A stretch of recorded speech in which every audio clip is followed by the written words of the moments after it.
وایي چې د اختر مونځ خو په عیدګاه کې کول سنت دي، نو موږ په جوماتونو کې ولې کوو؟ نو ته جوړه کړه عیدګاه، بیا پکې مونځ کوو که نه؟ ته جوړه کړه عیدګاه کم ده په شیرګړ کې.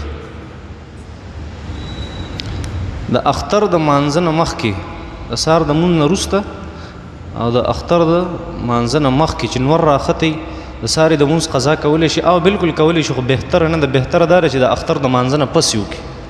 ښه خبره دا ده.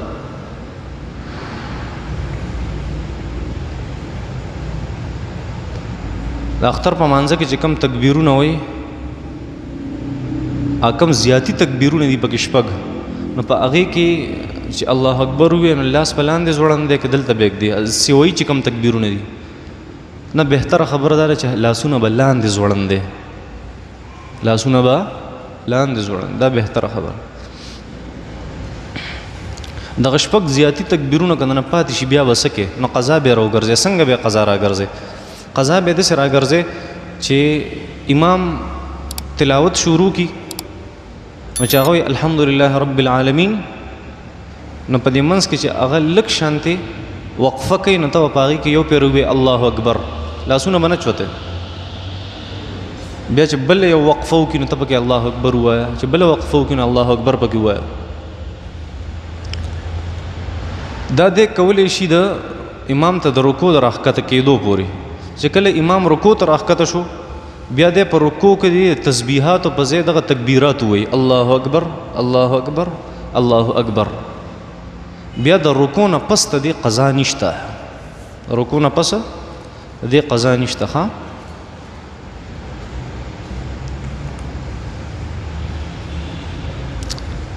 مونږ دوه وروڼه یو، مونږ ځان له په 50,000 باندې یو څاروی اخیستی دی.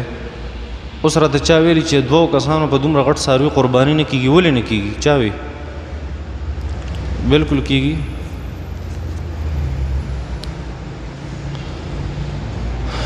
چارندام مې کو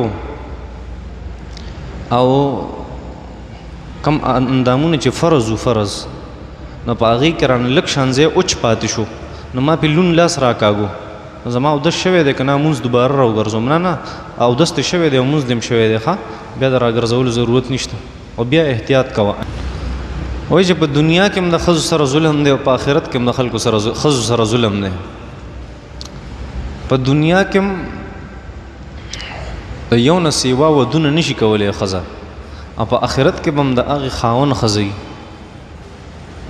او بل خاوند به ځان له نشي کولی، یا زیات خاوندان به نشي کولی. دا ظلم دی، ظلم نه دی مسلمانه، ظلم چرته دی. یو خبر ځان سره یاد وساته، د دې هر څوک قایل دي چې الله جل شانه فطرتن زنانه دا حیاداره پیدا کړي، د حیا پیکرې پیدا کړي.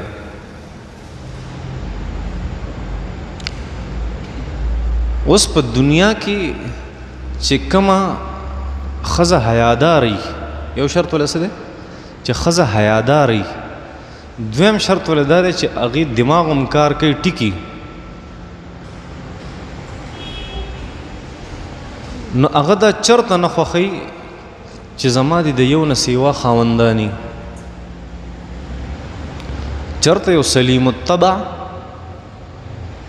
او حیاداره زنانه دا نه خوښوي چې زما دې په دنیا کې د یو نه سیوا خاونداني. دا نه خوښوي چې زما سره چې په مصاحبت کې او په کوروالي کې بل څوک شریک شي، که نه خوښوي؟ نه خوښوي. نه الله جل شانو چې څنګه د هغې د حیا دلته خیال وساتو، په جنت کې هم خیال وساتو چې بل خاوند ورته نه پرېږدي، دقه یو خاوند وي. دا هېڅ ظلم نه یې زنانه سره، چې ته چې په دنیا کې مو سره ظلم کړی دی سیوا ښځې نشي کولی، او په آخرت کې هم په جنت کې هم نشي کولی.